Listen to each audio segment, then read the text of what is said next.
gustaría comenzar, como siempre, o como hemos comenzado en varias ocasiones, como que dieran una definición, como que entienden, remitiéndose a la lectura o no, de qué es la dictadura del proletariado. Entonces, no sé si comencemos por acá. ¿Qué? Al agua. ¿Qué entiendes por dictadura del proletariado? Pues lo que yo entendería, por eso es como que el proletariado pues terminaría siendo el que retoma como el poder de los medios de producción. O sea, ahora ellos son dueños de los medios de producción o se organizan lo suficiente como para empezar a, o sea, empieza como la organización para poder hacer eso. En serio. No, vale, esta gente sabe mucho ya. La idea son preconcepciones. Esta gente ya está entrando en términos todos técnicos y todo. Pues sí, pero igual entiendo como que es básicamente lo mismo que la clase obrera que se toma como el poder, que le quita el poder a la burguesía, a los capitalistas, y pues empieza como a organizar para empezar a poner orden en el tema para que empiecen a desaparecer el tema pues, de las clases sociales y ya todo como que sea igual para todos. Ok, gracias. En esta transición de toma de poderes, cuando el proletariado se toma, digamos, todas los, toma el Estado, el poder del Estado, entonces es ahora el proletariado el que queda a cargo, digamos, de todo lo que son normativas, aspectos jurídicos y también una cosa muy importante de la fuerza pública, todo lo que es milicia, policía. La idea de esta dictadura del proletariado sería seguir estas reglas de las que ustedes de pronto van a hablar más tarde para evitar cualquier tipo de movimiento contrarrevolucionario una vez el proletariado se tome el poder. Y la idea sería, bajo el concepto de la revolución permanente, que se vaya extinguiendo esa centralización del Estado y que poco a poco, cuando se acaben las clases sociales, también se acabe esa dictadura del proletariado. Entiendo que tiene dos fases. La primera es la toma de los medios de producción y la toma del Estado por parte del proletariado. Y la segunda vendría siendo ya la extinción lentamente de todas las organizaciones estatales con la abolición de las. No, pues sí, ya dijeron como todo. Pues yo lo que recuerdo de la lectura es que hablaba de unas transiciones, de tres transiciones, como ahí habla del imperialismo, ¿no? Y la burguesía que sería quitarse el poder a ellos. Y hace una transición al socialismo y una transición de ahí al comunismo. Se toman los medios de producción, pero si mal no recuerdo, lo que se propone es ir paulatinamente con la revolución en movimiento, procurando que no se enclausen burocracias.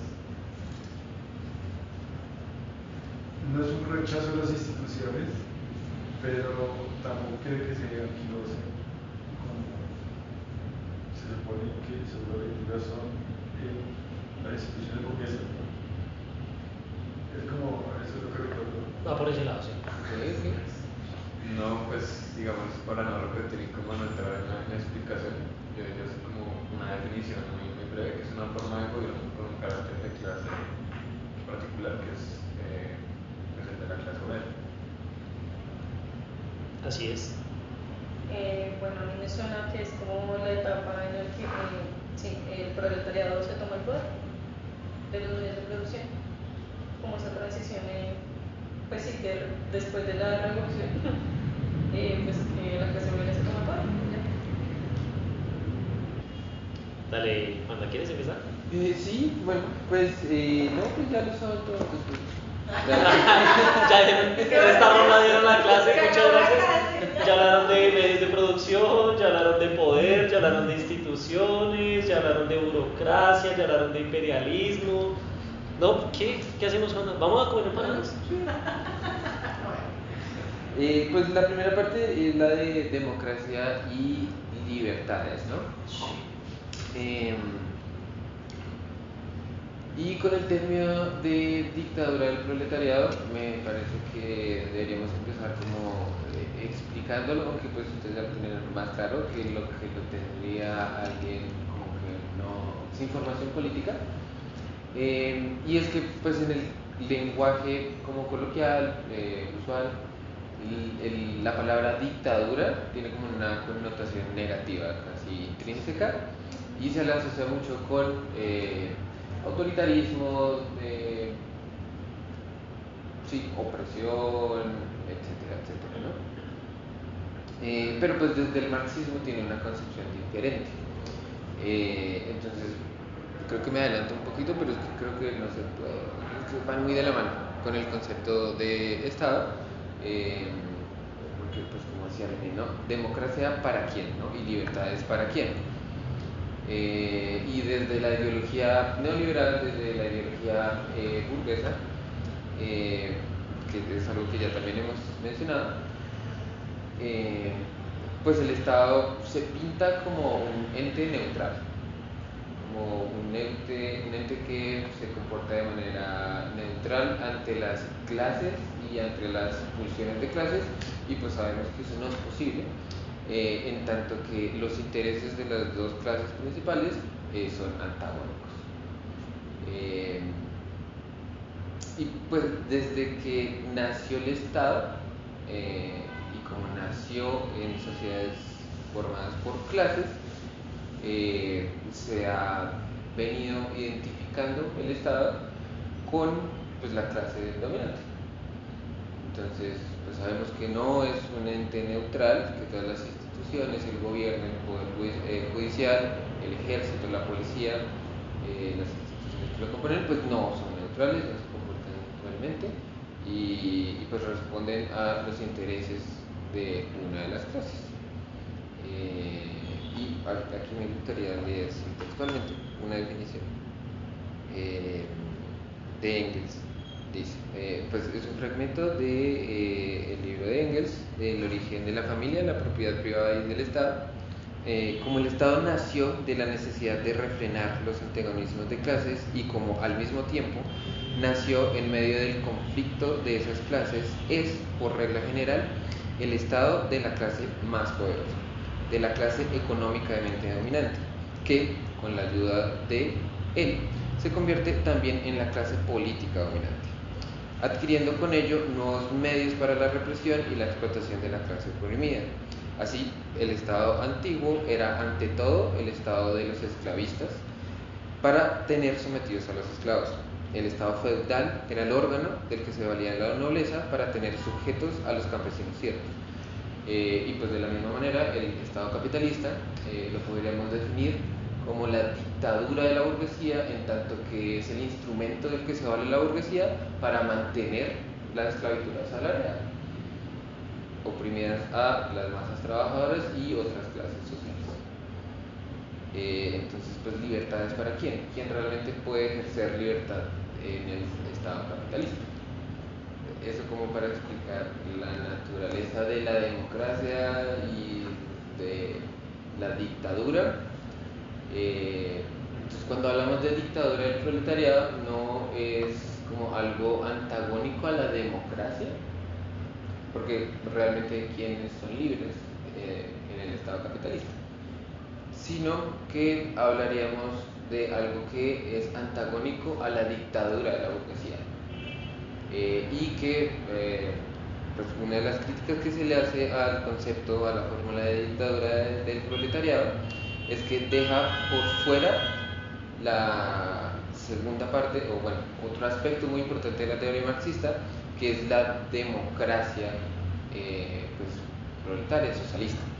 Una democracia, si se quiere, como más pura, en tanto que es para una mayor cantidad de la población, porque realmente quiénes son los capitalistas, quiénes son los burgueses, qué porcentaje de la población son los que toman realmente decisiones y a quién les sirve el Estado capitalista. Eso por ese lado.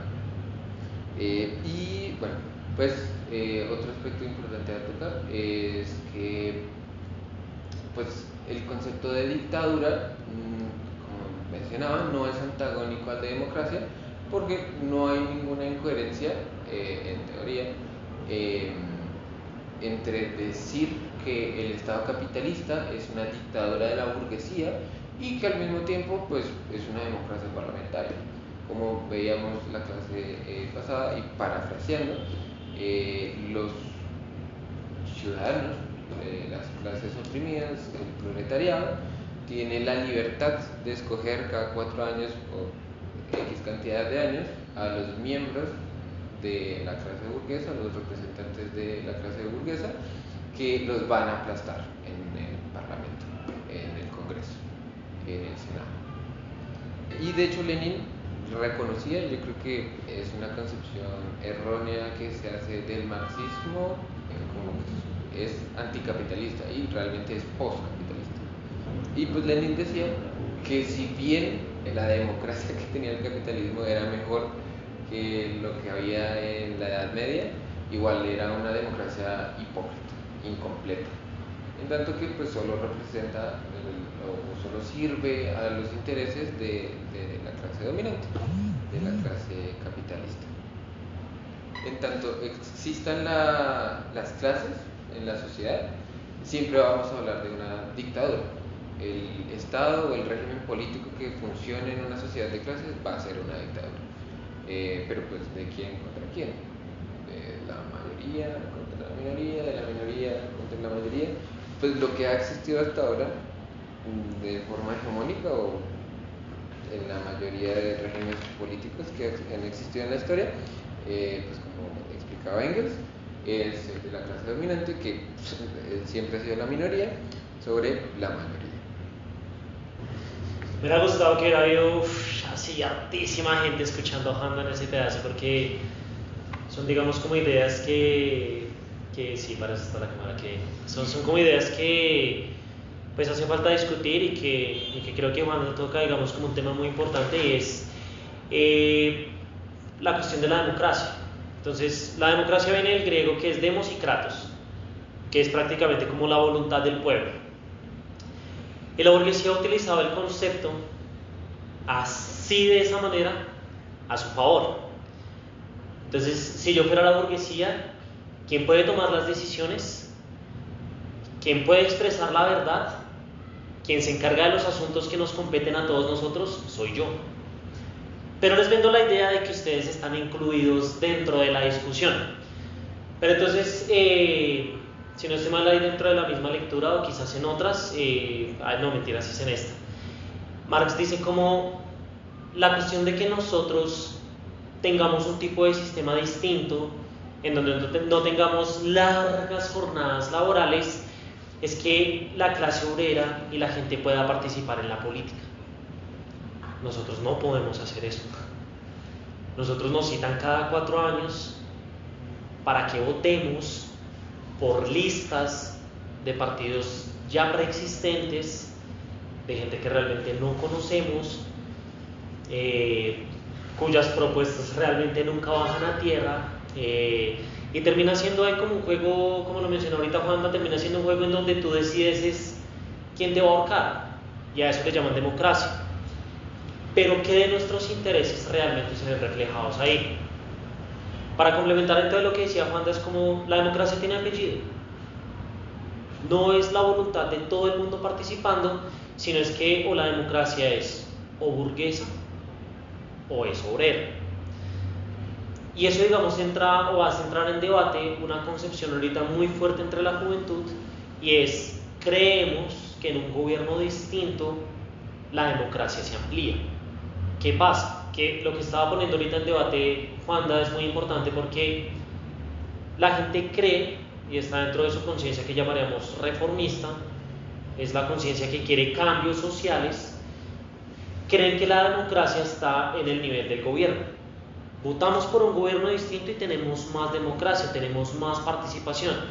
Lo que decía Juanda es como el Estado es todo un conglomerado de instituciones que ya tienen unos intereses predispuestos.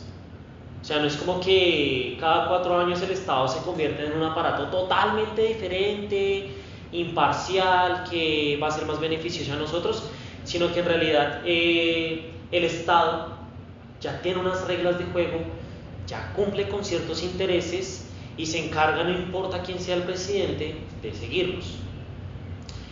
En ese sentido, uno se da cuenta que dentro de las reglas de juego del capitalismo, nuestra participación siempre va a ser terriblemente limitada. O sea, nosotros realmente, ¿en qué participamos? Nomás miremos la cuestión del salario mínimo, que es la cuestión que más nos importa a nosotros, y es con qué nos ganamos, o sea, lo que nosotros nos ganamos para poder ir a comer, ¿sí? El artículo mismo del periódico lo dice como, el DANE primero oculta unas cifras y vende un cuento totalmente irreal de qué es lo que está pasando. Y luego las burocracias sindicales o los sindicatos se reúnen con el gobierno, se reúnen incluso con sindicatos empresariales para fijar cuánto va a ser el aumento del salario mínimo, y uno se da cuenta que ese salario que supuestamente no suben, la inflación vuelve y se lo come. Es como realmente lo que nos suben es ridículo, o sea, incluso hay años en que la inflación es más que la subida del salario mínimo. Realmente no estamos ganando más plata, sino estamos perdiendo. Y nos seguimos esforzando lo mismo. Entonces yo creo que son esos puntos importantes, como hacerle entender a la gente que la participación no depende de un presidente, ni está con llenar las listas del Senado. Alguien dice, no, es que llenemos las listas del Senado. Sí, ¿de quién? No llenemos las listas del Senado de reformistas, del pacto histórico y toda la vaina. Y uno dice como, ahí empieza a haber un problema, y también lo mencionó ahorita Juanda, y es, a la burguesía no le interesa conciliar. Si le interesara conciliar, no le meterían, lo decía el mismo artículo, no le meterían 68 billones de pesos al año. Esa plata es ridícula. O sea, yo creo que esa plata alcanza para darle educación gratuita a todos los estudiantes durante un año. Se lo meten a las fuerzas de represión, pues precisamente porque necesitan mantener ese status quo, y si necesitan hacerlo por la fuerza, pues lo hacen. Ahí pasamos al segundo punto. Dice, la dictadura revolucionaria del proletariado es necesaria para poder conseguir nuestros fines. Empecemos con una tesis muy importante, y es, cuando nosotros empecemos a querer buscar cambios sociales, no se trata de simplemente sentar a la burguesía y decirle, ven, te voy a dar mis razones de por qué tienes que bajarte de tus millones o billones de pesos de lucro para que nos des derechos a nosotros. Y después de un tiempo de yo haber dado argumentos lo suficientemente fuertes y quizás haber tocado su corazón, esperemos que de pronto ellos digan como, venga, si tienen toda la razón, la miseria está mal. Ellos están más allá de eso. De hecho lo decía Trotsky en un texto, y es, su moral es distinta a la nuestra. Para lo que nosotros está bien, para ellos está mal, y para lo que ellos está mal, para nosotros está bien. Es así de simple. Incluso podríamos apelar a la filosofía de Wittgenstein. Tenemos lenguajes totalmente diferentes. Nuestros lenguajes ya son totalmente diferentes y no se pueden traducir entre sí. No se pueden traducir entre sí. En donde Juanda ve un perro, yo veo un gato, nuestras concepciones son totalmente distintas. Dice que cuando nosotros queremos como avanzar en un proceso, digamos, como de mayor participación, cuando queremos avanzar como en ese proceso de verdad entrar dentro de las decisiones políticas que nos competen, si se tratara de cuánto cuestan las manzanas mañana, de verdad no nos gustaría a nosotros participar en ese debate. ¿Cuánto cuesta la ropa? Que si va a haber vivienda o no va a haber vivienda, que si servicios, que si transporte, no nos gustaría verdad participar en eso. Si nosotros queremos empezar a entrar dentro de eso, nos vamos a encontrar con algo sí o sí, y es con reacción. La burguesía no se va a quedar quieta y va a reaccionar y nos va a decir que no podemos entrar y que nuestra cabida allá está prohibida.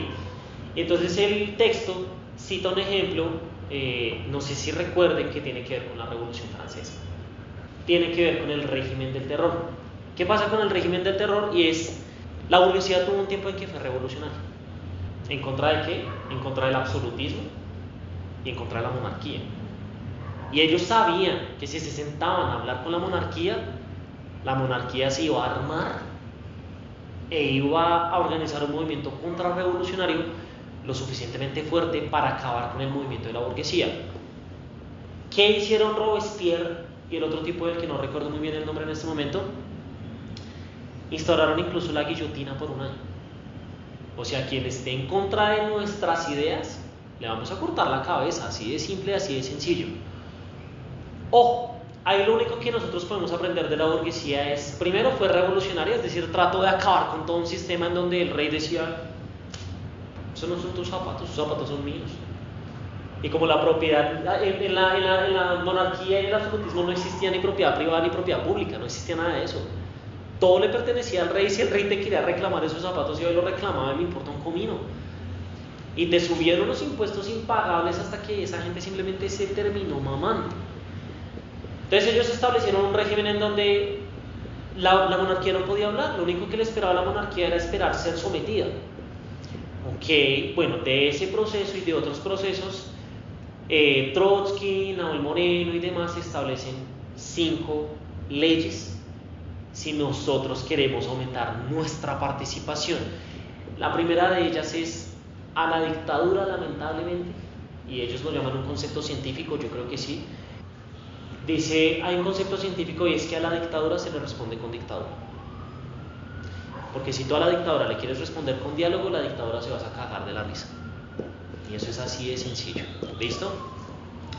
¿Ustedes se acuerdan cuáles son las 5 leyes históricas y científicas que tienen que ver con nuestra dictadura y que tienen que ver con nuestra participación?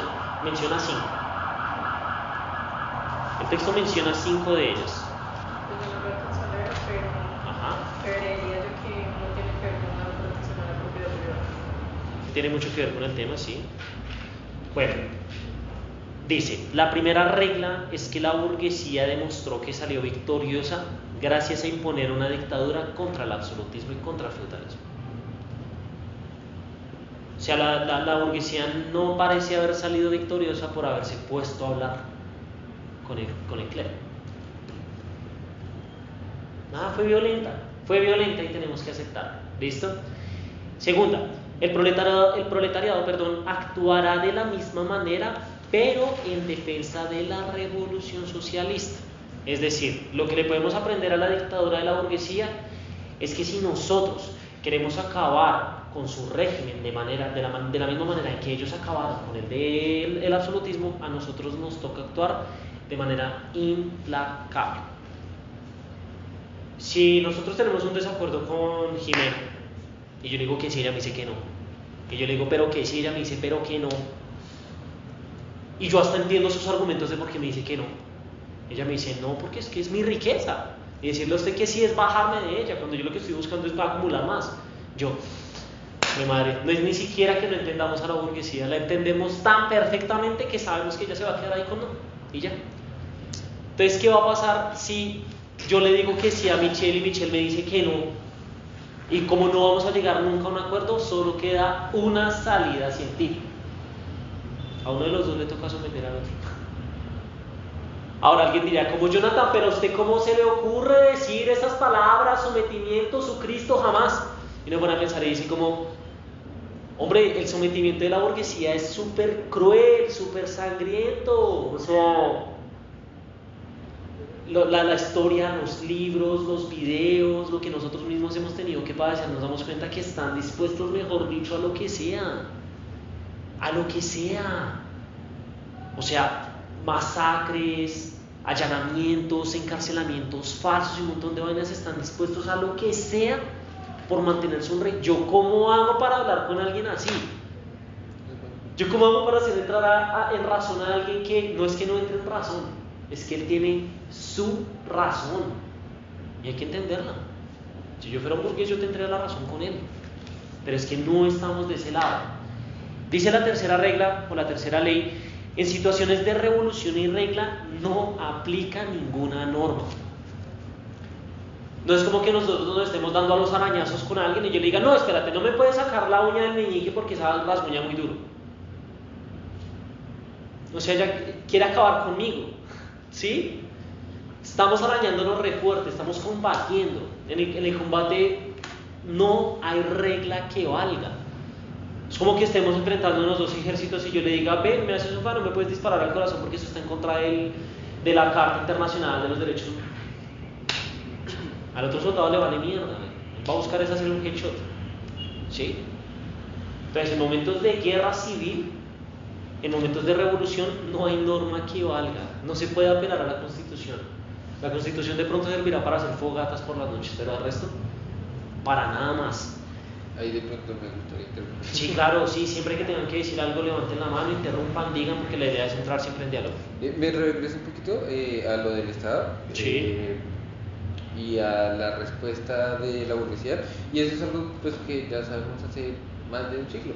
Lenin, y lo voy a leer textualmente, dice que no hay Estado, incluso el más democrático, cuya constitución no ofrezca algún escape o reserva que permita a la burguesía lanzar tropas contra los obreros, declarar el estado de guerra, excepción, en caso de alteración del orden. En realidad, en caso de que la clase explotada altere su situación de esclava e intente hacer algo que no sea propio de esclavos. Y pues es lo que decías, o sea, en cualquier escenario en el que la burguesía se vea amenazada, en que vea amenazada su riqueza, su propiedad privada, su derecho a la propiedad privada, legitimizada a través de este instrumento de dominación que es el Estado capitalista, pues va a recurrir a la violencia, es lo que ha hecho históricamente.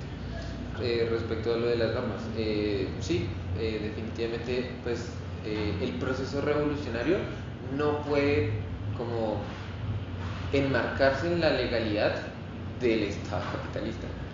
El proceso revolucionario no se sale de esos marcos, o sea, porque la Constitución y las normas capitalistas no contemplan un proceso revolucionario. De hecho, pues lo sacan a propósito, obviamente, ¿no? Por eso los procesos revolucionarios no pueden apegarse a esas normas, en tanto que pues, dentro de la legalidad contemplada por el Estado capitalista, pues no es posible la revolución. Total. De hecho, se me hace caer en cuenta de algo y es uno de los primeros derechos consagrados por la Constitución del 91, que dice que la más democrática en la historia de Colombia, es el derecho a la propiedad privada, es inalienable, no se puede quitar, o sea, ese no sale. Ahora vemos qué consecuencias trae eso. Propiedad privada significa propiedad privada de las cosas más importantes de la sociedad, porque la gente cree que la propiedad privada es la propiedad privada de la banca, del celular, de... No sé qué tan marxista eso, que varios divulgadores hacen la diferencia entre propiedad privada y propiedad personal, ¿no? Sí. Entonces como que pues obviamente su cepillo de dientes, su carro, su moto, su ropa, sus zapatos, la casa que habita, la tierra que puede cultivar usted mismo, eso es propiedad personal. Y pues propiedad privada, cuando hablamos de propiedad privada nos referimos únicamente a hectáreas de tierra que no pueden cultivar a menos que exploten, o que no pueden aprovechar a menos que exploten a campesinos, que exploten a trabajadores, y los medios de producción, empresas y maquinarias que de nuevo no pueden utilizar, no pueden aprovechar los propietarios, si no es por medio de la esclavitud salarial, de la explotación de los trabajadores. Entonces tenemos propiedad privada de los medios de producción. Tenemos el agua, tenemos las constructoras, tenemos la vivienda, tenemos la educación, tenemos la salud, tenemos el transporte. Si quieres acceder a ello, vas a tener que trabajar y los salarios son muy bajos y la mayor cantidad de las ganancias va para ellos. Eso implica que todo va a estar caro, vas a necesitar invertir la mayor cantidad de tu tiempo trabajando para ellos, percibiendo muy poco. Y si alguien me dice, no, Jonathan, eso no es cierto, yo, pues no sé, amigo, ¿cómo vive usted? Dígame cómo vive usted realmente. Yo quería como referirme un poco al tema de la democracia, como estaba más como al principio, porque pues es muy común, digamos, de forma coloquial, referirse como a que se necesita más democracia, o sea, como medir la democracia como cuantitativamente. Pero yo creo que, pues, o sea, no es incorrecto, pero el problema es más cualitativo. Lo que se mencionaba como de democracia para qué y cómo es esa democracia. Y en ese sentido, es verdad que generar la democracia burguesa es la democracia de la burguesía, de una dictadura de la burguesía contra la mayoría de la población. pero pues esa dictadura no es absoluta y no tiene una única forma, sino que tiene muchas formas de expresarse en la propia democracia. O sea, no es lo mismo una dictadura militar que un régimen con elecciones, con parlamento y esas cosas. Y digamos que es importante hacer la distinción no solamente como por saberlo, sino porque eso tiene implicaciones políticas, porque por lo menos digamos que es importante para los revolucionarios luchar también por las libertades democráticas aún dentro del marco de la democracia burguesa. Entonces, de hecho, coloquialmente nosotros estamos, entre comillas, porque haya más democracia aún dentro del Estado burgués y de la dictadura de la burguesía. O sea que luchamos abiertamente contra las dictaduras militares, contra los regímenes bonapartistas o que son muy represivos, muy autoritarios y muy centrados en la figura presidencialista, etc.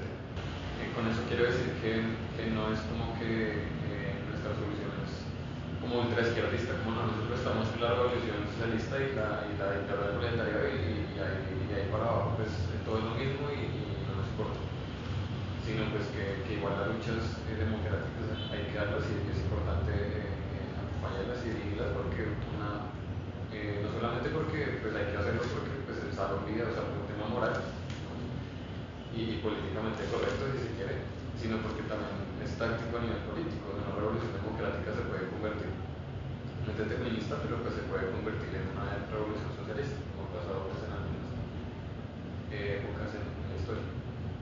Sí, de hecho eso tiene mucho que ver con un concepto muy importante del trotskismo, que es la revolución permanente. La tercera regla es que nosotros estamos por acompañar esas pequeñas luchas de la gente. Entonces, si de pronto mañana quieren, no sé, tumbar al fiscal general porque no sirve con carajo y porque tiene procesos de corrupción y todo eso, hay que tumbarlo. Que si el día de mañana quieren cambiar, por ejemplo, no sé, al presidente del Senado por, no sé, que alguien que es, digamos, del Centro Democrático por alguien de la Colombia Humana, bueno, listo, dale, apoyemos y tal, toda la vaina. Pero pues nuestro objetivo es no quedarnos nunca con nada de eso. Entonces, llega un punto donde nosotros nos damos cuenta que lo que nosotros podemos conseguir siempre está muy limitado a que no rebase, suena redundante, a que no rebase ciertos límites. O sea, el Estado puede dar concesiones, pero nunca acabar con la propiedad privada. Eso sí, jamás en la vida, o sea, jamás. Porque ahí se acaba la distinción entre los ricos y los pobres. No se puede acabar la distinción entre ricos y pobres si no se acaba la distinción entre burgueses y proletarios, por ejemplo. Dice el texto también que otra de las reglas es que solamente hablamos de normas. Empecemos a hablar de normas cuando el proceso de la dictadura ya esté muy avanzado. Es decir, cuando nosotros ya tengamos gran parte del poder, es decir, de la toma de decisiones, de pronto en ese momento ya podemos empezar a decir, bajémosle a la fuerza y empecemos a hablar un lenguaje distinto, que es por ejemplo el lenguaje de las normas. Y está la quinta regla o la quinta ley que dice que si la clase revolucionaria se comporta de manera, y aquí los dice con varios epítetos, magnánima, humana, considerada, normativa, jurídica, democrática, amable, linda, con la contrarrevolución no va a dudar en aplastarla. Hay dos ejemplos, uno lo cita el texto y otro lo traemos nosotros, y es, el texto cita el ejemplo de España. Durante la dictadura de Franco, cuando los anarquistas se tomaron el poder, hubo falta, digamos, como de ese ímpetu dictado revolucionario y la contrarrevolución aprovechó y eso asesinó cuantos anarquistas se pudieron haber encontrado en el camino con apoyo de la Iglesia Católica, con apoyo de la Iglesia. Y durante la Comuna de París, cuando los obreros se tomaron el poder, cuando ya tenían las armas y demás, la burguesía llevó a cabo sus tácticas para poderse sentar a hablar con ellos y ellos se sentaron a hablar con la burguesía, les quitaron ahí por los lados unas cuantas armas y demás y toda la vaina, y lo que hicieron fue ahogar la Comuna de París en sangre. O sea, unos 1000 obreros debieron haber muerto. Lo mismo pasó en la plaza de Tiananmen en China, cuando había así una gran, digamos, ola de movilizaciones obreras grandísimas y todo eso. La burguesía demostró que en un momento en donde, cuando no teníamos armas, cuando más nos hacemos fuertes, pero como que no damos ese paso a imponernos, la burguesía va a ahogar toda esa vaina en sangre. Ellos simplemente denles el patazo y ellos van a asesinar. Si nosotros nos comportamos de manera cristiana con ellos, o de manera religiosa con ellos, es donde nos van a acabar. ¿Por qué digo de manera religiosa o por qué digo de manera cristiana? Porque son ideologías fundamentalistas que hablan de valores absolutos, de decir siempre la verdad, de agachar la cabeza, de comportarse bien, no importa cuál sea el caso, no importa cuál sea el caso. Si nosotros operamos con esas leyes fundamentalistas generales, la burguesía se va a aprovechar de eso. ¿Por qué? Porque si yo te estoy apuntando con un arma y tú tienes una ahí y tú dices, no, pero es que, y lo dicen súper seguido como, no, pero es que tú tienes que dar ejemplo, no puedes actuar como él. Entonces ahí es donde uno deja el arma, recoge la flor y ahí es donde suena el tiro de uno de los lados. Entonces ahí uno dice, nosotros no hablamos de esto, y estoy seguro que nuestros maestros revolucionarios no hablaron de esto por gusto. Yo sé que en algún momento llegaron a disfrutarlo, porque empezaron a entender las cosas. Pero nosotros no tomamos estos métodos por gusto.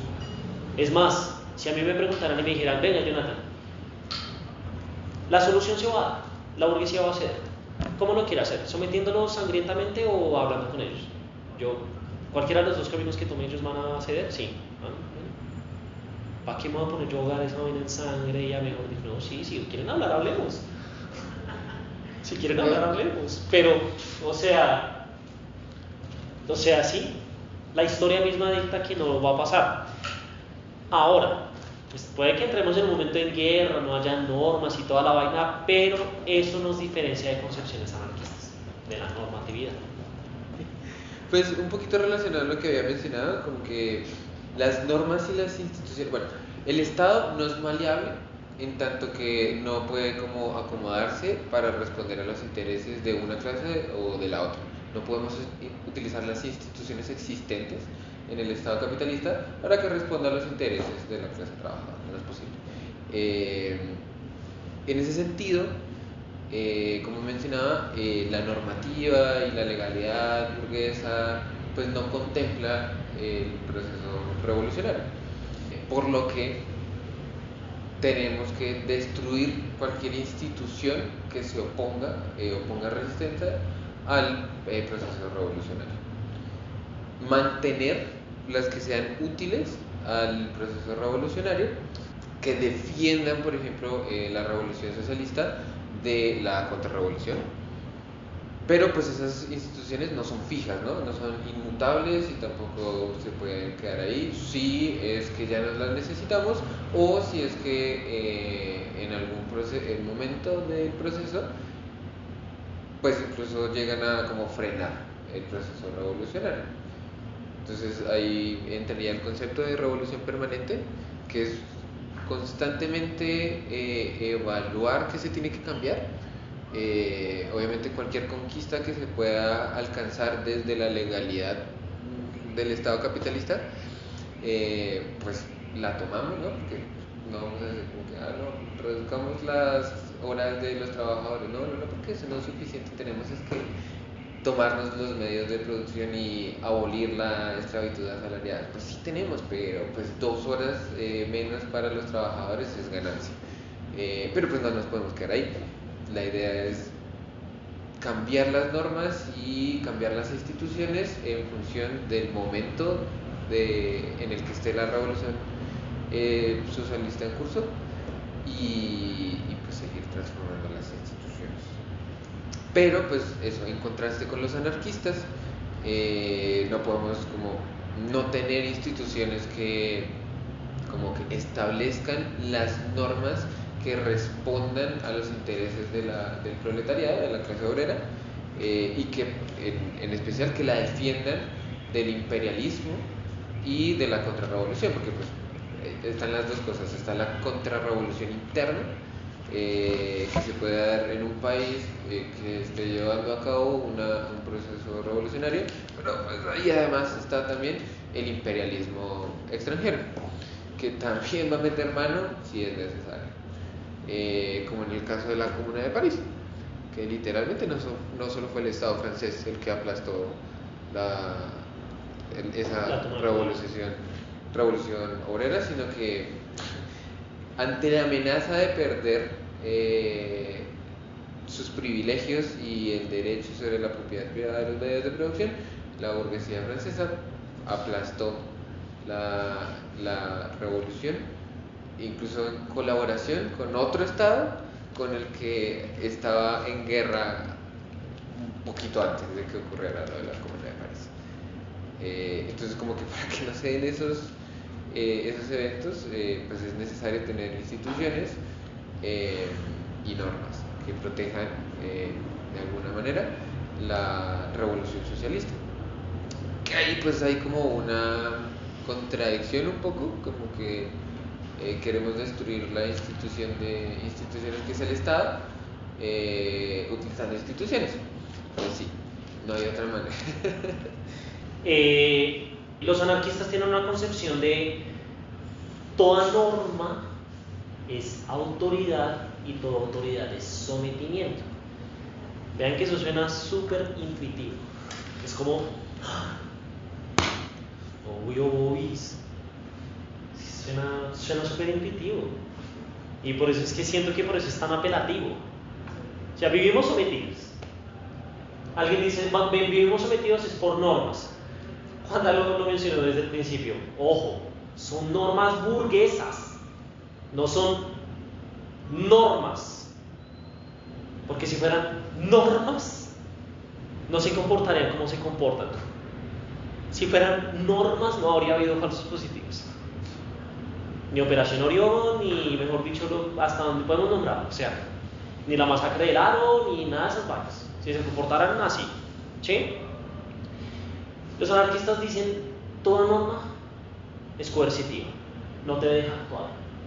Por lo tanto, las normas son malas y tenemos que deshacernos de las normas. Nosotros decimos, ok, imaginémonos un mundo sin normas. Hay dos experimentos mentales. Uno sería un experimento mental más que todo como del tipo filosofía moderna, ya me voy a explicar, y otro marxista.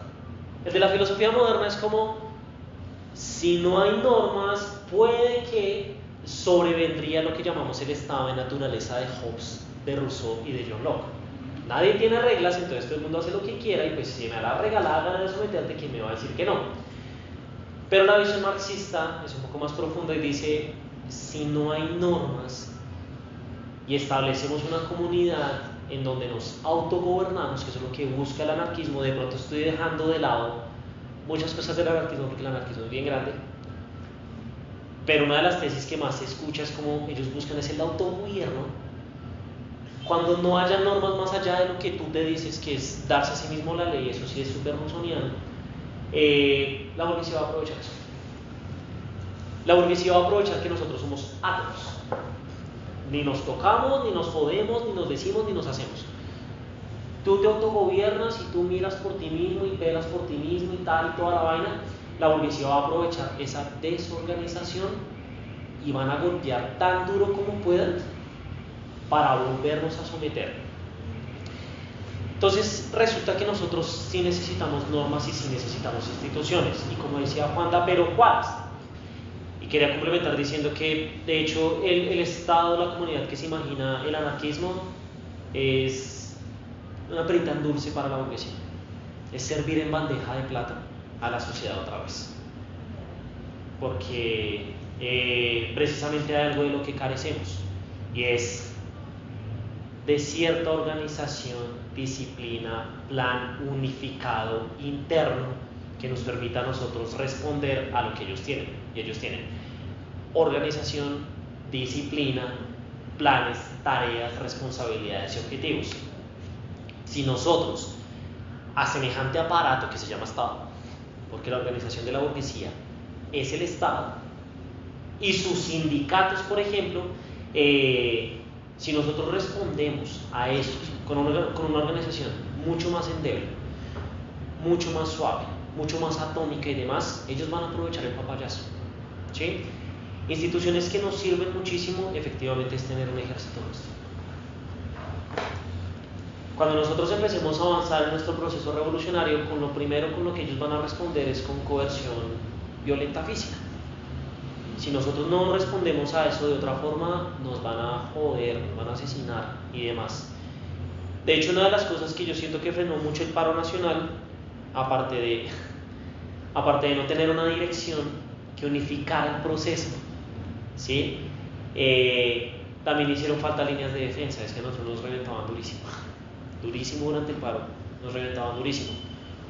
Otra de esas instituciones efectivamente son los soviets. ¿Qué son los soviets?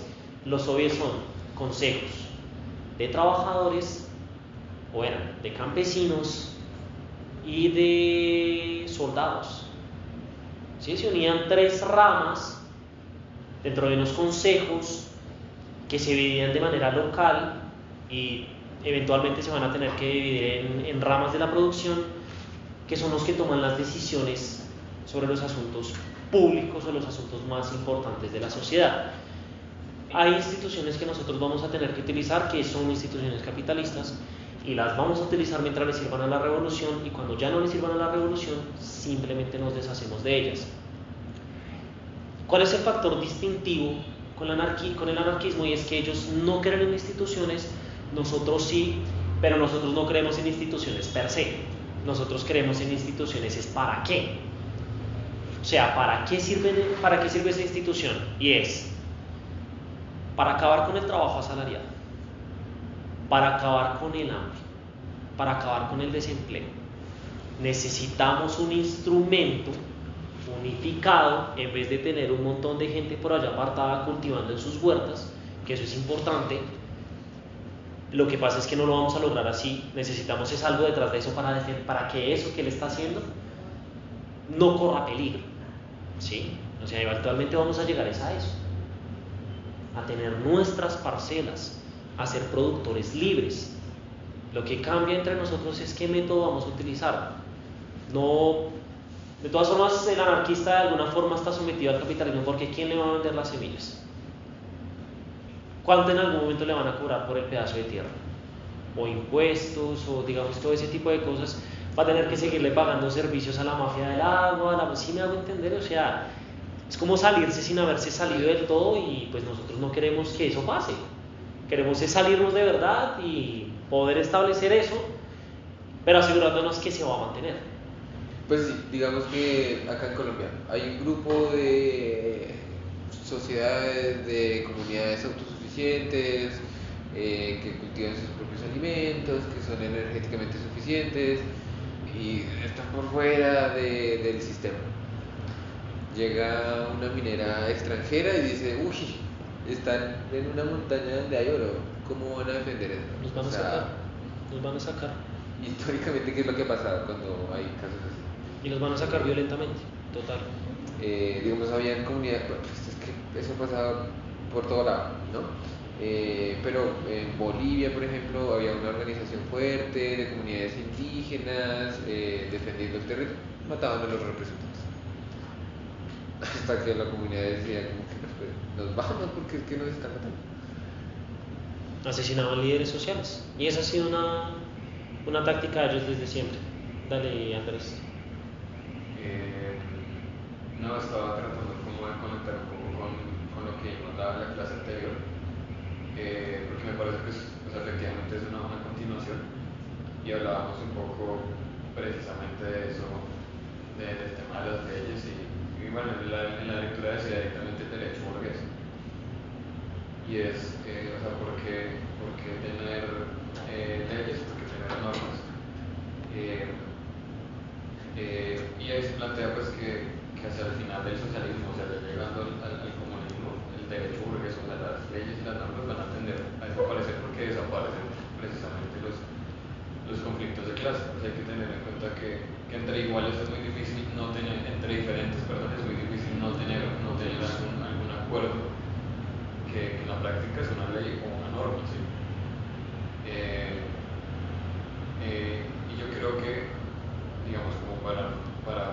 dialogar, o sea, porque no se trata como simplemente de criticar el anarquismo, sino para dialogar y ver cuál es el problema. Creo que tanto los marxistas como los socialistas coincidimos en que, perdón, los anarquistas coincidimos en que las leyes y las normas deben desaparecer. El problema es hasta cuándo mantenerlos, y creo que esa es la diferencia fundamental. Porque los anarquistas dicen, no, pues desde el día cero, desde el día uno, pues de la revolución, y pues ya vemos que como el socialismo, digamos, es un hijo del capitalismo, o sea, se hereda, hereda pues toda la estructura y la tradición, digamos, si se puede usar esa palabra capitalista, pues no puede simplemente echarlo al traste de un día para otro. Entonces, digamos que es un proceso natural que hay que entender. También tener en cuenta pues que igual el sistema, o sea, el capitalismo crea no solamente pues una economía, sino una ideología, una moral y una forma en que se comportan las personas. Digamos que muchas veces, por más que no se esfuerce, digamos, entre comillas, por ser buena persona, pues siempre sale el individualismo, siempre sale pues, aventajarse, siempre sale querer sacar de algo. Entonces, para evitar que esas cosas dañen la revolución, pues hay que establecer unas normas básicas de una ley. Digamos que por eso mismo es que por ejemplo, los partidos revolucionarios tienen estatutos. ¿Sí? No se puede decir que cada uno sea libre y cada uno haga lo que quiera, sino pues que partimos del hecho de que todos son revolucionarios y rebeldes. Pues hay que poner unas reglas mínimas, porque pues si no se puede volver un problema realmente. Entonces creo que es eso. Y el tema de las instituciones, sí, o sea, básicamente lo que han explicado, yo agregaría, por ejemplo, otra que fue muy importante también en la Unión Soviética, que fue pues, precisamente el Ministerio de Educación, que no sé si tenía otro nombre, pero pues fue la primera vez en la historia en que se acabó el analfabetismo en un país,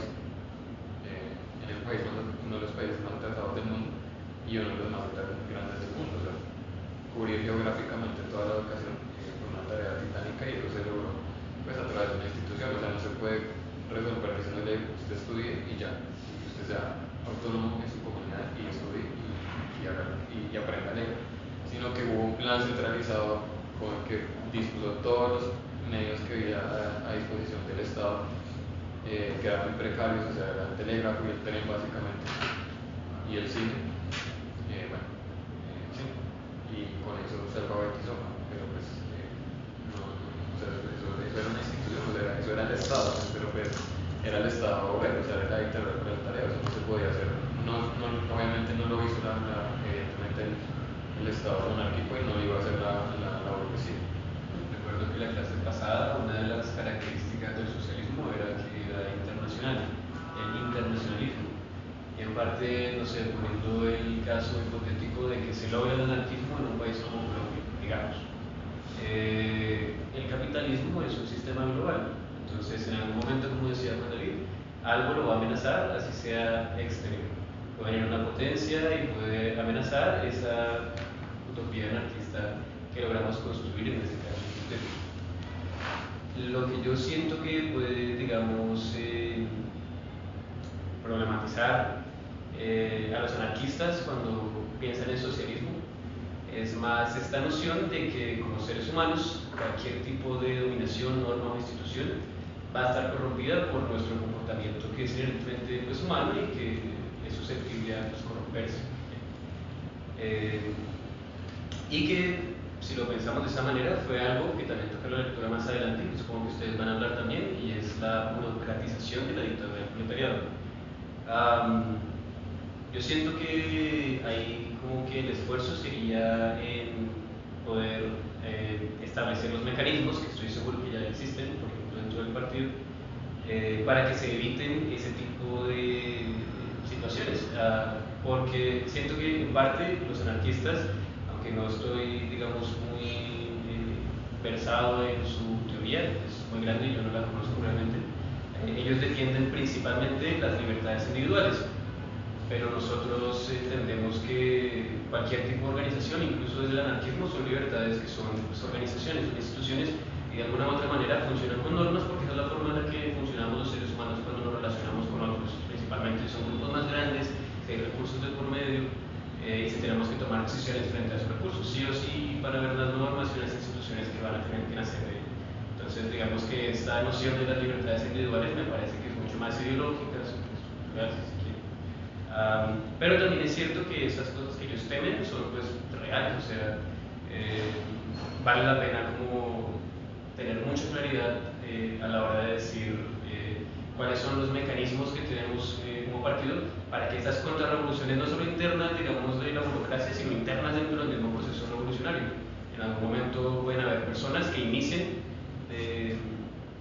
como con intenciones revolucionarias y que en algún momento por algún motivo pues empiecen a trancar esos procesos ya dentro de ese mismo movimiento revolucionario. Entonces, ¿cuáles son los mecanismos que tenemos frente a ese tipo de discusión? Sí, no, yo quería complementar algo que habían dicho los dos que es sumamente importante, es que el debate es muy rico. El debate está enriquecido con muchas cosas. De hecho, tanto el anarquismo como nosotros marxistas queremos las libertades individuales. Lo que pasa es que nosotros creemos que las libertades individuales ya tienen algo de normativo. Ellos creen que es todo lo contrario. La libertad individual es anormativa y antinormativa. Anormativo significa sin norma y antinormativo significa en contra de la norma, ¿sí? Por ejemplo, de hecho ni siquiera dentro del comunismo va a haber ausencia de normas. El comunismo, por ejemplo, dice como a cada quien aporta según sus capacidades y recibe según sus necesidades. ¿Eso no es normativo? Eso es normativo. Si decimos que la salud va a ser regida por los trabajadores de la salud, ¿eso no es normativo? La cuestión es cómo entendemos nosotros la norma. Y yo creo que aquí, en el texto, hay digamos como una definición que nosotros tenemos que rescatar siempre es, no madre, lo decía Hegel en un principio, pero es que Hegel pensaba en un estado totalmente diferente. Hegel ya lo decía, pero es que Hegel estaba defendiendo a la monarquía absoluta. O sea, es otra cosa distinta, pero tenemos que rescatar de Hegel, y es que él dice que las normas son la cristalización de nuestros intereses. Es decir, si nosotros queremos abolir la explotación y queremos que la no explotación se mantenga, necesitamos convertirlo en una norma. Es decir, que no exista explotación tiene que convertirse en una ley. Y para que esa ley se cumpla, tienen que haber, me imagino, que una rama de subleyes tenaces. Que no exista propiedad privada. Eso es normativo. ¿Qué significa entonces la norma? ¿Qué es la norma? La norma es una forma de relación social. Ahí es donde decimos como queremos lo mismo que el anarquismo, pero nuestros métodos son diferentes. Nuestros métodos son muy distintos. Democracia interna. Segundo, puestos o responsabilidades revocables, por ejemplo. Apoyo siempre en las masas y en las mayorías. Eso es importante. Hay otras, pero es que eso ya lo vamos a tocar en ese momento. ¿Listo? Hay otras que de verdad son importantes. Y es como nosotros evitamos que nuestra organización se degenere. Y es que pueden haber muchas instituciones y muchas normas que van a servir un día y otro día ya no van a servir porque van a ser reaccionarias. Pero lo que sí se tiene que mantener es la movilización hacia la revolución socialista. Eso sí tiene que ser inamovible. De esa no nos podemos bajar y no podemos parar nunca. Puede que el día de mañana nosotros tengamos un presidente o una presidenta muchísimo más justa, muchísimo más amable y todo lo que quieran, pero de algo sí podemos estar seguros, y es que por más concesiones que haga, jamás en la vida va a acabar con la explotación laboral, que creo que es el peor de nuestros males, porque es el que nos quita el tiempo, es el que nos quita la inteligencia, es el que nos quita la energía, es el que nos quita los proyectos, es el que nos quita la comodidad. Vamos a pasar al siguiente punto. Te lo cedo, Juan, si te parece bien, que es el de las dos dictaduras revolucionarias. Una es la burocrático reformista y otra es la revolucionaria socialista. En el texto se dice que Trotsky pues diferenció ambos procesos revolucionarios, ¿no? Como que el de Lenin como una revolución obrera,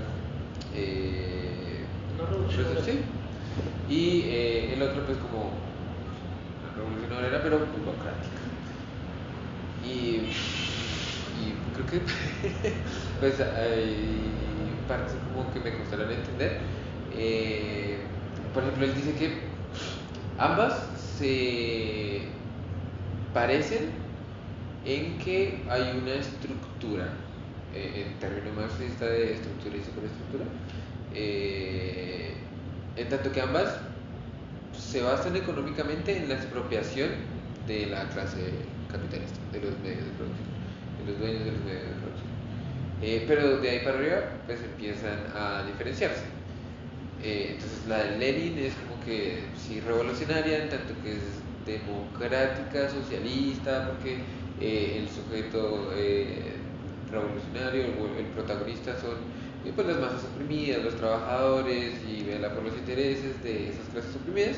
Pero la burocrática se desvía, entonces pues hay privilegios para aristocracia obrera, y lo de movilización permanente, revolución permanente, se pierde en el régimen de Stalin, ¿no? Porque las instituciones y los puestos como que se atornillan, no son revocables en ese proceso revolucionario burocrático, que pues es antagónico, pero sí diametralmente pues, a lo que plantea la revolución permanente y una revolución socialista real, que pues tendría que seguir consiguiendo avances hacia el socialismo y hacia el comunismo, en donde podríamos revocar del puesto a cualquier persona en una posición de poder, y a cualquier institución, y que un partido realmente revolucionario tiene presente que eventualmente tiene que disolverse a sí mismo, pues para alcanzar realmente una sociedad sin clases, y pues eso, el comunismo que queremos. Sí, yo también me quedo corto en muchas cosas. Para analizar ese problema entre la revolución burocrática y demás, hay un texto de Trotsky que se llama La Revolución Traicionada. Pero así, digamos que en términos así más bien como cortos, vamos a decir que una de las fallas de una revolución es qué sector obrero la compone. Y es, a ver, ¿cómo podemos evitar, por ejemplo, que el Partido Socialista de los Trabajadores en algún momento no degenere, la Liga Internacional de los Trabajadores y demás no degenere? Y es que se tiene que llenar de obreros de verdad, de trabajadores de rasos, industriales, campesinos y demás. Tiene que tener a la vanguardia la clase obrera, pero eso sí, eso tiene un criterio práctico. Es decir, qué lugar ocupa en la producción. Si paran los campesinos, paran una parte de la producción, pero no van a llegar a parar el sistema capitalista. Mientras que el sector industrial va a parar una parte bastante fuerte de la producción capitalista. ¿Qué pasa? Que si un partido, una organización se llena de obreros privilegiados, ellos primero van a mirar la realidad desde el privilegio que tienen, así sean obreros. Y segundo, no es determinante, como lo dijo en un momento Andrés, pero van a buscar mantener esos privilegios en algún ¿Qué pasa? La revolución de Lenin no era de una aristocracia obrera. Hagan de cuenta, como en los call centers existen como los capataces, como los coordinadores, los que están ahí, toda esa vaina. Esos obreros así como medio privilegiados por encima de los otros son los que van a burocratizar una revolución entre quizás muchos otros factores que yo no he identificado hasta el momento. Pero en cambio, por ejemplo, la revolución de Lenin era una revolución del sector más explotado de los obreros. Ellos van a ver el proceso político y económico desde su realidad. O sea, ellos sí van a acabar con la explotación porque ellos son quienes la están viviendo de la forma más cruda. Igual no lo van a hacer de manera espontánea, ni lo van a hacer de manera mecánica. O sea, no es como que el partido se llene de revolucionarios obreros y ellos ya la tengan clara realmente. No. Por eso es que el partido tiene que recoger teóricamente las experiencias de todas las luchas obreras para evitar cometer esos errores. Que si vamos a cometer otros, porque si tuviéramos ya todas las respuestas, entonces pues bueno. Entonces, una revolución burocrática es una revolución de un sector obrero privilegiado que además es reformista, no es realmente revolucionario. En algún punto su base puede haber expropiado el capitalismo, pero va a tender a degenerar en mantener los privilegios, y eso fue lo que pasó en Rusia.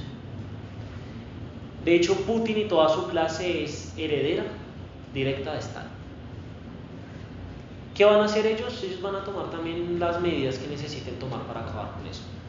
Por ejemplo, Stalin se encargó de purgar el partido bolchevique y mató a sus mejores cuadros y mató un montón de revolucionarios y los persiguió y los encerró y demás, con tal de quedarse con una capa de los que quisieran ser privilegiados. Ellos sí podían hablar.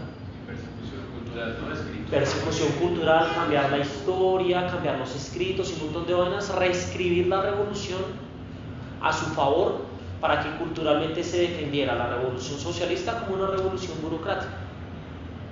Esos son los métodos de la burocracia. Esas son cosas de las que el partido de verdad se tiene que cuidar. Y una de esas es que el partido se tiene que apoyar en las masas obreras. Y ya como para terminar, pasamos a la última parte. Estamos terminando más o menos puntuales. Y es que la dictadura del proletariado primero tiene que mantener a las masas movilizadas todo el tiempo. Segundo, tiene que apoyarse en los sectores más explotados. Tercero, tiene que mantener los intereses de clase siempre claros, realmente. Y ahí nos damos cuenta que en la Revolución Rusa del 17 se concebía el proceso de la revolución como un proceso, digamos, como único. De esa experiencia, Moreno dice como nosotros realmente nos damos cuenta que lo que se veía como, digamos, una etapa quizás, que es la de expropiar, establecer la dictadura del proletariado y demás, en realidad tiene 2 etapas, en realidad tiene 3. La primera de esas etapas es el combate contra el imperialismo. Viene siendo entonces la etapa de la guerra civil, la etapa del uso de las instituciones, de destruir instituciones, pero a la vez usando y creando instituciones. Van a haber todavía mucha normatividad burguesa por la que nosotros nos vamos a tener que regir. De hecho, hay un ejemplo aquí en el texto y dice como si un país logra la revolución y es un país atrasado y demás, le va a tocar combatir contra el imperialismo mundial y le va a tocar llevar a cabo medidas que no van a ser del todo populares para poder mantener. Por ejemplo, ¿a qué voy? Dice el texto, vamos a tener que utilizar una parte de la sobreproducción para poder costear la lucha contra el imperialismo. Es decir, en vez de poder disfrutar nosotros el producto íntegro de nuestro trabajo, o por lo menos gran parte del y demás, nos va a tocar trabajar para utilizar parte de eso para poder costear la revolución, por ejemplo. Igual de todas formas, ni siquiera en el comunismo vamos a poder aprovechar del producto íntegro de todo nuestro, es decir, todo lo que tú trabajes se te va a volver, porque eso no es cierto. Va a haber una parte que vamos a tener que utilizar, por ejemplo, para poder mejorar tecnologías. ¿Y eso es donde va a salir? Es del trabajo humano, ¿sí? Entonces, pues, esa es una etapa. La etapa de la lucha contra el imperialismo va a hacernos tomar medidas que quizás no vayan a ser las mismas medidas que se vayan a tener que tomar, digamos, en otras etapas y en otros momentos y demás. Viene la segunda etapa, ¿cuál es, Wanda? Pues ya la etapa de transición hacia el comunismo, que sería el socialismo real, Sí. que esa primera etapa es como la transición hacia el socialismo, pero pues contempla como el proceso revolucionario internacional. Sí, esa siguiente etapa ya digamos como que viene siendo como un avance, digamos que una etapa favorable dentro de la dictadura del proletariado, en la que nosotros, por ejemplo, en ese pedazo sí vamos a poder hablar de normas, por ejemplo. En donde sí vamos a poder decir, bueno, bajémosle un poquito a la fuerza y ya podemos sentarnos nosotros, por ejemplo, a debatir, ¿sí? Dice igual en esa segunda etapa se tienen que tomar medidas de manera económica, primero para, por ejemplo, acabar con el hambre, emplear toda la mano de obra que existe, reducir las jornadas laborales, aumentar de verdad los salarios y llevar otro tipo de medidas. Esa va a ser la siguiente. Y luego ya viene la etapa del comunismo, que es donde no hay clases sociales, no se necesita el Estado revolucionario, no se necesita la dictadura del proletariado. O sea, si ya se logró subyugar a la clase que se quería subyugar, ¿para qué se necesita una herramienta de subyugación? Sí, es como, ya usamos las armas, quemémoslas, ya, no más de esta mierda, no más de esta joda. Vamos a asegurarnos de que ese proceso, esa etapa de paz perdure lo mayor posible, ¿sí? Y de hecho puede que perdure para siempre. Bueno, yo guardo esas esperanzas al igual que las guardamos el resto de los revolucionarios, y es cuando la clase obrera viva en ese paraíso terrenal del comunismo. Estoy seguro que ni por chiles le van a quedar ganas de volver otra vez a trabajar el capitalista. Jamás. Eso quiere decir que el comunismo, si logramos ser victoriosos al respecto, tiene asegurada su propia salud y su propia vida. Precisamente por demostrarnos que es una etapa cultural, humana y económica muy superior a lo que nosotros conocemos. De hecho, yo digo que las ciudades futuristas que se imaginan dentro del capitalismo, yo digo que esas son las ciudades del comunismo. Esas ciudades futuristas son las del comunismo, en donde tú tienes ciudades rodeadas por lagos, zonas verdes, aire limpio, montañas y toda esa vaina. O sea, hombre, eso solamente se logra en un equilibrio metabólico con la naturaleza, y eso solamente se logra cuando ya no hay más producción para la ganancia. ¿Sí? Ahí ya viviremos en el comunismo y ahí le diremos quizás a los anarquistas, ve hombre, quisiera por ese lado. Que quizás no habríamos querido tener que tomar medidas tan crudas y un montón de vainas, pero necesitábamos ir a la fija. Va a haber momentos en donde tendremos que tomar de verdad medidas muy duras y muy fuertes, sobre todo en contra de la burguesía. Va a haber momentos en donde las cárceles van a estar pobladas, no tanto como lo están ahora, pero van a estar pobladas de contrarrevolucionarios.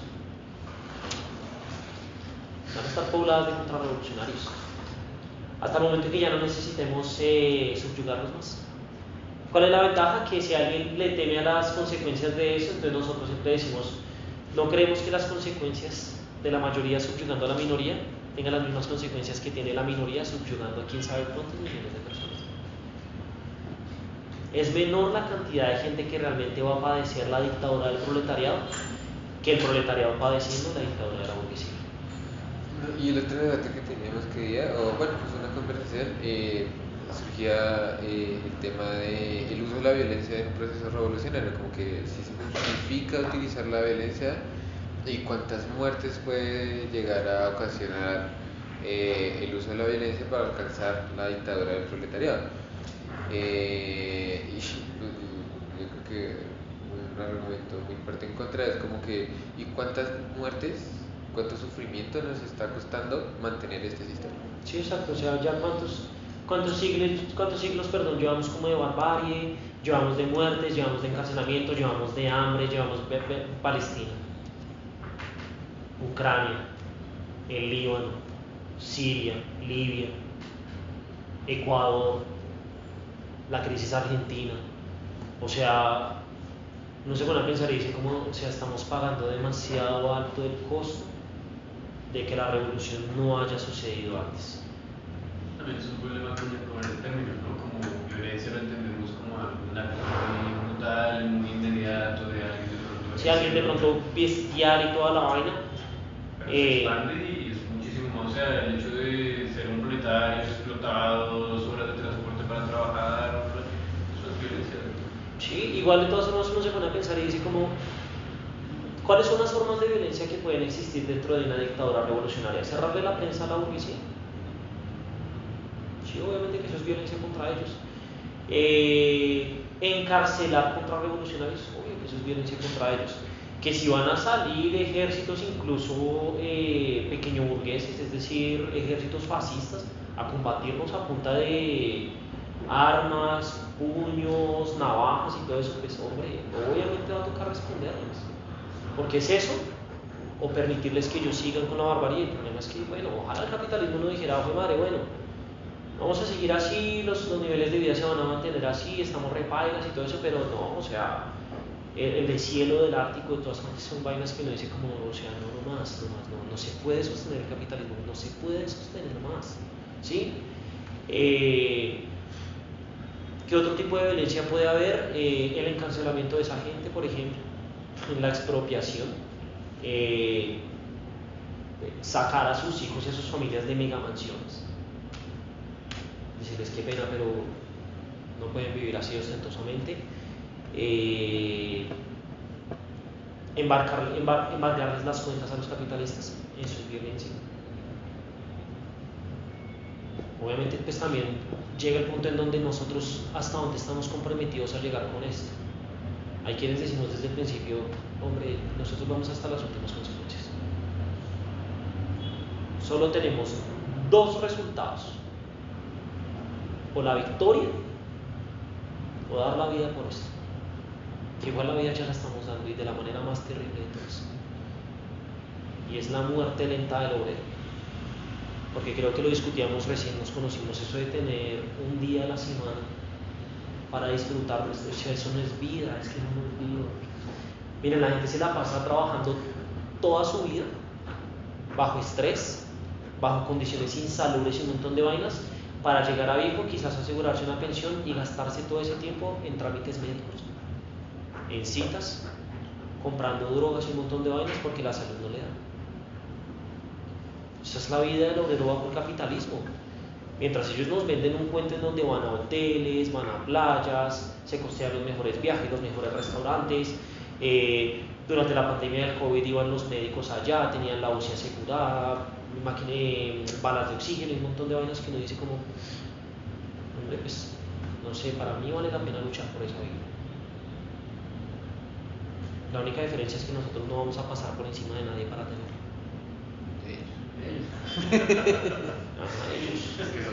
Exacto, ellos. Ya en una etapa comunista nosotros no necesitamos aplastarle trabajo a nadie para tener privilegios. Pero necesitamos es pasar por encima de ellos porque ellos no van a querer soltarlo de manera pacífica. Entonces pues ahí es donde uno dice como, mi madre, es disciplina y ser implacables. O sea, no bajarnos de ahí y ser de verdad fieros contra ellos. O sea, de alguna forma ser como una máquina humana revolucionaria. Y que per se son brutales. Digamos que el uso de la violencia sí es cuestionable, pero es que sinceramente la ponen muy fácil para odiarlos. Sí, exacto. Entonces pues... No, sí, es que eso es lo que tengo presente en Sarajevo. No sé si vieron la noticia que salió de que los zapares humanos que pagaban $80,000 por ir a matar personas en la guerra. O sea, alguien de verdad. ¿Y quién se puede permitir $80,000 para ir a matar a alguien si no son los dueños de los medios de producción? Total, o sea, y uno dice como en algún momento la burguesía va a tener que sentir ese mismo miedo. Lo que han hecho van a tener que sentirlo en algún momento, y es la furia, pero también hay algo que a mí me enriquece por dentro y es esa furia de la clase obrera. En últimas es el corazón del obrero. El corazón del obrero no es malvado. El corazón del obrero no es malvado. Pero obviamente ahí entramos ya en un debate, digamos, como moral y toda la vaina que tiene muchas aristas y incluso puede llegar a ser bastante complicado. Y es, incluso yo llegué a impresionarme tenazmente con la personalidad de Trotsky y de Lenin. O sea, ellos eran soldados de la revolución y ellos no se bajaban de ahí. Ellos no se bajaban de ahí, o sea, no tenían ningún carácter de romántico, no tenían ningún carácter de idealizar las cosas, la tenían muy clara y sabían los riesgos y sabían todo. Pero yo digo, fue madre, tenerla así de clara, estar dispuestos a tanto, creo que no conoceré mayor nivel de amor que ese hacia la sociedad. O sea, a veces digo como, yo llegué a pensar que lo que los movía a ellos es inteligencia, teoría, justicia, ciencia y demás, pero yo digo, no, parce, o sea, también es mucho amor lo que me da esa gente para de verdad dar la vida por tanto. Eso es amor hacia la clase obrera, eso es amor hacia la felicidad. Igual, de todas formas, nuestro himno de la internacional lo dice. Vamos a utilizar incluso un concepto religioso porque ellos mismos nos dieron el papayazo construyéndolo, y es: nuestra revolución socialista pretende construir un paraíso en la tierra. Y si no es así de grande y si no es así de bueno, yo me bajaría de verdad, yo no daría una lucha por algo mejor. Lo que cuesta estar en un partido revolucionario, lo que van a costar todas estas cosas, si no es por algo tan grande, eso me convertiría en un reformista. Y nos convertiría en reformistas. Y es pelear hasta donde nos den las energías, mirar qué cambios podemos lograr y en adelante. Después, bueno, ya no sé si Wanda quiere decir algo más. No, pues a mí se me olvidó de dar un pedacito al principio, un fragmentito al principio, pero pues ya no viene en conclusión, que es lo de la democracia y las libertades políticas que pueden ejercer realmente los trabajadores y la clase obrera, y pues viene de un divulgador realmente. Entonces él mencionaba la definición que da Aristóteles del humano, de que el hombre es un animal político, que por naturaleza es un animal político. Entonces, ¿en qué nos convierte un sistema en donde la mayoría de la población no puede ejercer la política? ¿En qué nos convierte a los trabajadores si pues con jornadas de 48, 46, 44 horas a la semana, un día libre, máximo 2, agotados, incapaces de ejercer la política? Pues si despojamos al animal político de la política, pues ¿qué queda? Pero sí, al principio. Exacto, sí, esa es una pregunta muy bacana porque a lo que nos reduce es a la brutalidad, a la animalidad. Decía Marx como el capitalismo es tan exigente en sus términos de producción y todo eso que convierte al ser humano en un animal puramente biológico. O sea, le queda tiempo y está pensando en realidad en satisfacer sus necesidades puramente animales. El ser humano está pensando en dormir, en comer y en reproducirse.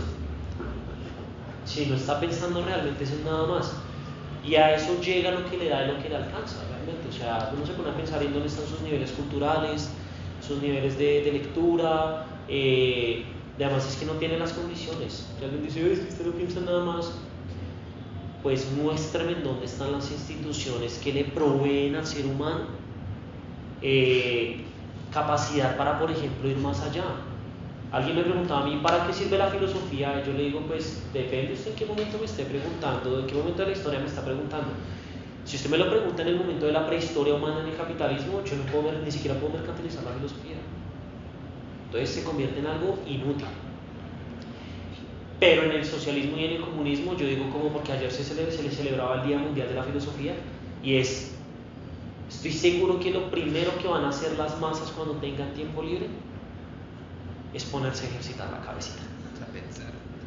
Es ponerse a pensar por qué sí, por qué no, por qué esto y por qué lo otro, y se van a embarcar en un viaje cultural, intelectual, mental, de lo más enriquecedor de este mundo. Y si alguien me dice que no, pues miren lo que hicieron los filósofos. Pero es que los filósofos en su mayoría, por lo menos el 90%, eran privilegiados. Ellos sí tenían tiempo para poder decir, bueno, ¿y cómo es que el ser humano conoce? Bueno, ¿y qué es la voluntad? Bueno, ¿y cuáles son los valores? O sea, siente que se mandó unos debates mega enriquecedores, pero porque ellos sí tenían el tiempo de ponerse a hacerlo. Aristóteles escribiendo sobre la república. O sea, total. Mientras sus esclavos le atendían, o sea, lavaban los pies. por favor, o sea, Así está fácil, sí. así está muy fácil, o sea, yo digo, esas mentes grandiosas que nosotros alabamos tanto, es porque ellos tenían los medios materiales para hacerlo. Y Moreno lo dice en el texto, el día en que nosotros construyamos el comunismo, lo que vamos a tener es la sociedad llena de mentes grandiosas. Sí, no. Y tiempo para leernos, y tiempo para escribirnos, y tiempo para debatir, y tiempo para sentarnos, podemos hasta construir una pinche ágora, servirnos té y servirnos vino y quedarnos ahí horas debatiendo.